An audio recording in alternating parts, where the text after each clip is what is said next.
सभी का स्वागत है फिर हमारी चैनल में। आज हम एक नया टॉपिक लेकर पुनः आपके सामने उपस्थित हुए हैं। आपसे गुजारिश है कि हमारे चैनल को लगातार यदि आप देखना चाहते हैं तो उसको सब्सक्राइब और लाइक करते रहें, ताकि जो भी वीडियो डाउनलोड की जाए उसे आप तक आसानी से पहुंचाया जा सके। आज हम लोग फिर क्लास 10th एक नए चैप्टर की तरफ हम लोग चलते हैं। व्यूवर्स की लगातार जो रिक्वेस्ट आ रही थी कि क्लास 10th का एनसीईआरटी बुक का चैप्टर पढ़ाया जाए, उसे डाउनलोड किया जाए, उसी को देखते हुए आज ये निर्णय किया गया है कि क्लास 10th की मैथ की जो एनसीईआरटी की बुक है उसका एक्सरसाइज 7.1 ये ट्रायंगल पर बेस्ड प्रश्नावली है। इसी के लिए हम लोग आज डिस्कस करेंगे, इसी पर आज हम लोग डिस्कस करेंगे। तो आपसे अनुरोध है कि आप ध्यानपूर्वक आप अंत तक वीडियो को देखें, ताकि पूरी एक्सरसाइज आपको आसानी से समझ आ सके। तो हम लोग शुरू करते हैं। अभी एक्सरसाइज 7.1 देखेंगे आप।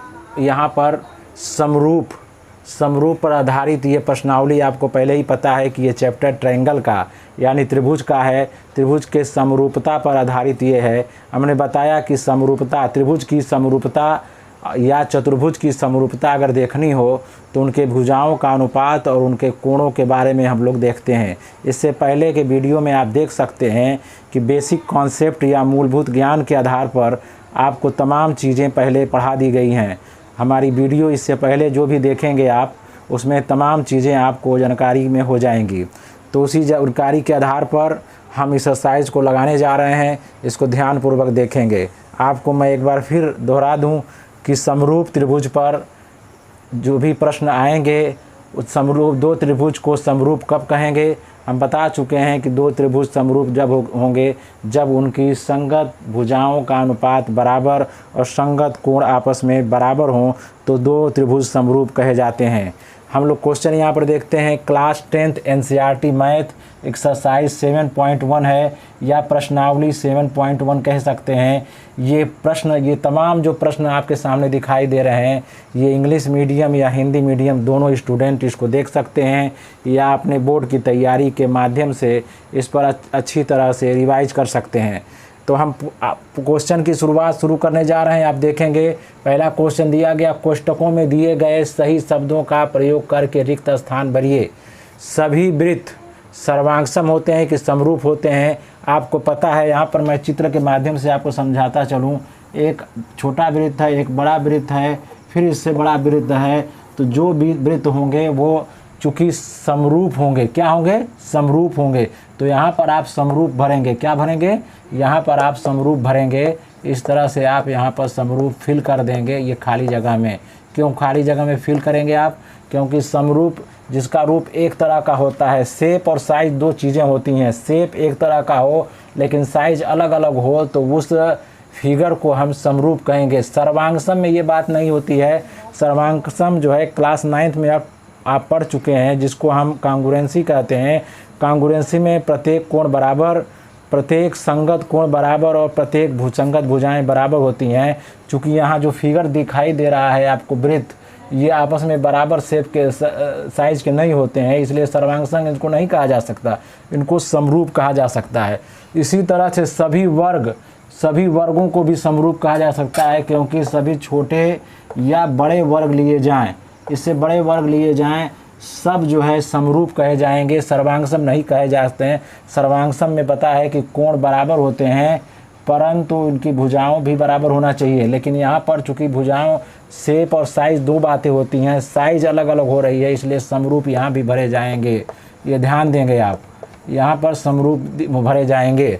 इसी तरह सभी त्रिभुज समरूप होते हैं। समबाहु की समद्विबाहु, तो समबाहु कहेंगे यहाँ पर समबाहु कहेंगे, क्योंकि इनकी भुजाओं का अनुपात हमेशा बराबर आएगा या प्रत्येक कोण बराबर होंगे, इसलिए यहाँ पर समबाहु भरा जाएगा। फिर चौथा विकल्प है, चौथा जो रिक्त स्थान की पूर्ति करना है, इसको देखते हैं हम लोग। भुजाओं की समान संख्या वाले दो बहुभुज समरूप होते हैं यदि ए उनके संगत कोण, यहाँ पर लिखेंगे बराबर। क्या लिखेंगे? बराबर।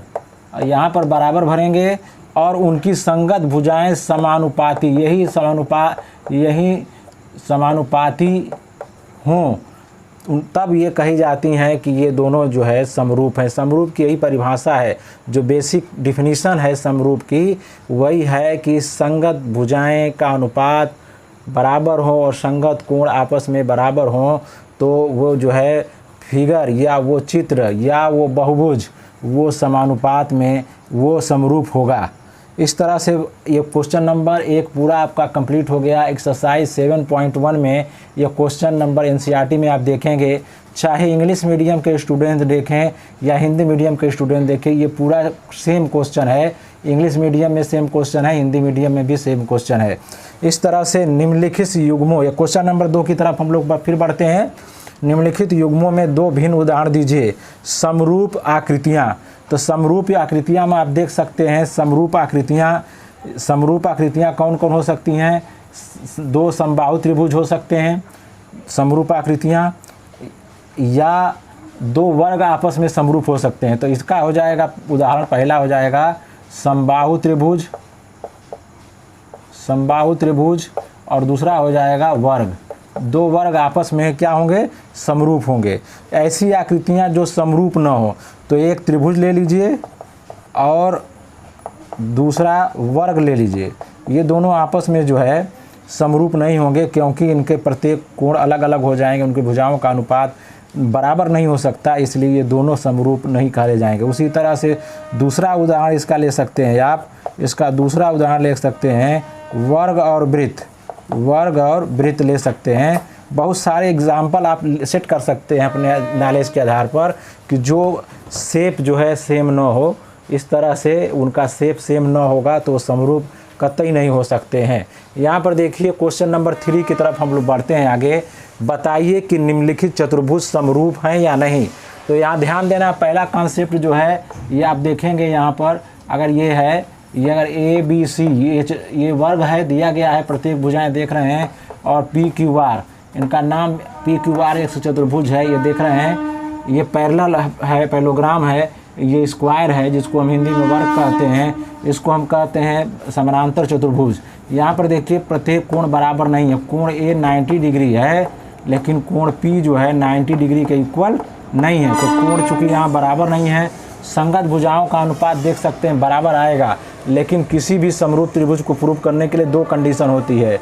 प्रत्येक कोण संगत कोण बराबर हो और उनकी भुजाओं का अनुपात जो है बराबर आएगा, तब वो समरूप आकृति कही जाएगी। तो यहाँ पर आप देख रहे हैं कि कोण बराबर नहीं है, इसलिए ये दोनों आकृति समरूप नहीं है, दोनों आकृति समरूप नहीं है। तो इस तरह से जो बेसिक कॉन्सेप्ट है इसको अच्छी तरह से आप समझ लेंगे कि समरूप कोई आकृति कब होती है कब नहीं होती है। मैं लास्ट में एक बार और दोहरा देता हूँ, समरूप त्रिभुज या समरूप चतुर्भुज तब कहा जाएगा, यानी सिमिलर ट्रायंगल और सिमिलर क्वाड्रिलेटरल या सिमिलर जो है टेट्राहेड्रल, जो भी आप प्रूफ करना चाहते हैं, उनको पहली शर्त ये है, पहली कंडीशन ये है कि प्रत्येक कोण बराबर हो और संगत भुजाओं का जो है अनुपात सदैव बराबर हो, यानी करस्पॉन्डिंग साइड का रेशियो हमेशा इक्वल हो, तो इसको हम जो है कहेंगे समरूप। इस तरह से समरूप को अच्छी तरह समझ